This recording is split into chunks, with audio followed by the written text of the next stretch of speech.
Salam sejahtera untuk kita semua. Perkenalkan saya Hales sebagai pembicara pertama dari tim Kontra. Saya nyatakan tidak setuju terhadap mosi perdebatan kali ini, yaitu Dewan ini menyesalkan warisan politik ekspansionis Gajah Mada dalam proses penyatuan Nusantara. Tim Pro mengatakan bahwa politik ekspansionis yang dilakukan oleh Gajah Mada merupakan kesalahan dan tidak perlu dilakukan untuk menyatukan Nusantara. Namun, jika Gajah Mada tidak melakukan politik ekspansionis, mungkin negara kesatuan Republik Indonesia tidak akan ada. Ini erat hubungannya dengan warisan yang sesuai dengan mosi perdebatan kali ini. Sebelum memasuki argumen utama, izinkan saya jelaskan sedikit mengenai mosi perdebatan kali ini.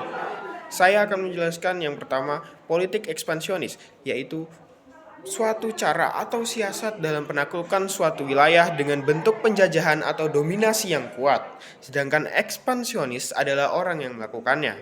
Selanjutnya kami menolak perdebatan kali ini berdasarkan 3 hal. Yang pertama, penyatuan. Tentu politik ekspansionis berperan penting dalam penyatuan Nusantara.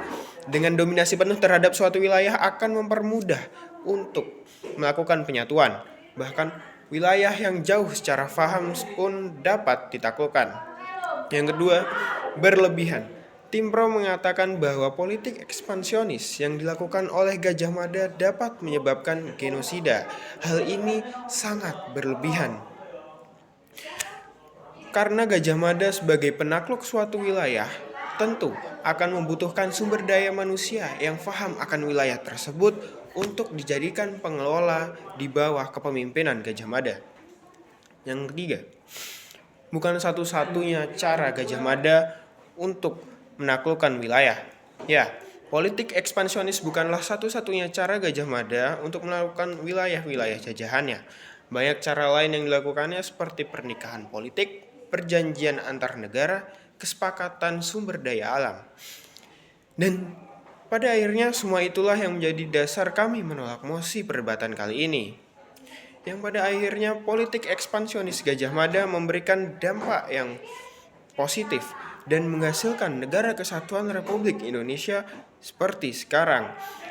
Karena pada dasarnya politik ekspansionis Gajah Mada yaitu politik yang dilakukan untuk menyatukan berbagai wilayah dan warisannya menjadi seperti sekarang, yaitu Negara Kesatuan Republik Indonesia. Sesuai dengan pasal 184 KUHP atau KUHP, hal-hal yang sudah jelas diketahui secara umum tidak perlu dibuktikan lebih lanjut karena Negara Kesatuan Republik Indonesia sudah jelas merupakan negara kesatuan warisan dari penaklukan politik ekspansionis yang dilakukan oleh Gajah Mada itu sendiri. Sekian, terima kasih.